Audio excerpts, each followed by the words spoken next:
গোটেই দিন ৰোজা ৰাখি সদায় এটা হেল্ডি খানা বনাবলৈ মন যায় বা খাবলৈ মন যায়। তাৰ বাবে মই এখন কেৰাহী লৈছোঁ আৰু তাত অলপ ৰিফাইন তেল দি পেলাই আৰু অলপ গৰু ঘিউ দি দিছোঁ, বা আপোনালোকে যদি ভাবে অকল গৰু ঘিউৰেও বনাব পাৰে।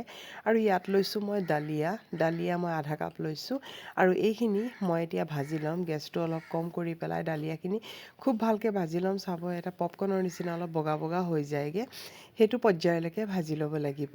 আৰু এইখিনি চাওকচোন, এইখিনি বগা বগা হৈ গৈছে, দেখিছে নহয়? এই ধৰণে বগা বগা যে মানে ফুটি যায় আৰু তেতিয়াহে এইখিনি ধুনীয়াকৈ মানে পূৰা ভজাটো হৈ যাব। আৰু এতিয়া পূৰা ভজা হোৱাৰ পিছত মই ইয়াত গাখীৰ দিছোঁ। প্ৰথমতে মই একাপ গাখীৰ দিছোঁ আৰু অলপ নিমখ দি লৈছোঁ, আৰু মই অলপ পানী দি দিছোঁ, বা আপোনালোকে গাখীৰো দিব পাৰে। আৰু ইয়াত মই ইলাচি 3টা দি দিছোঁ।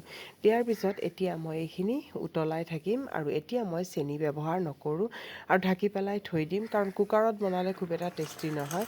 আৰু এইখিনি যেতিয়া সিজি গ'লগৈ, সেই সময়তে মই মিক্সবেৰী দি দিছোঁ। মিক্সবেৰী দি পেলাই বনালেও খুব টেষ্টো হয়, খাবলৈও ভাল লাগে। আৰু যিহেতু ইয়াত অলপ মিঠা থাকে, সেইকাৰণে মই মিঠাটো অলপ কমকৈ ব্যৱহাৰ কৰিম। আৰু এইখিনি সিজাৰ পিছতহে এইখিনি দিব, আৰু অলপ দেৰি আকৌ ঢাকি থৈ দিছোঁ, এইখিনি অলপ কোমল হৈ যাব। আৰু এতিয়া ইয়াত মই গোটেইখিনি যেতিয়া সিজি গ'ল, তেতিয়া মই ইয়াত অলপ চেনি দিছোঁ।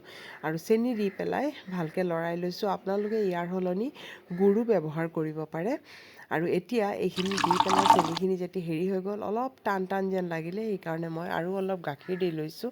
দি পেলাই এইখিনি ভালকৈ মিলাই আৰু এটা উতল অহাৰ পিছত তাৰপিছত নমাই পেলাই থৈ দিম। আৰু মই নুশুকাওঁ, কাৰণ এইখিনি ঠাণ্ডা হোৱাৰ পিছত নিজে নিজে অলপ ডাঠ হৈ আহিব। এই ধৰণে চাওকচোন, এইখিনি অলপ যেতিয়া উতল আহি গ'ল, সেই সময়তে নমাই দিম। আৰু ইমান টেষ্টি হৈছে খাবলৈ, আৰু ইমানো হেল্ডিও হয়।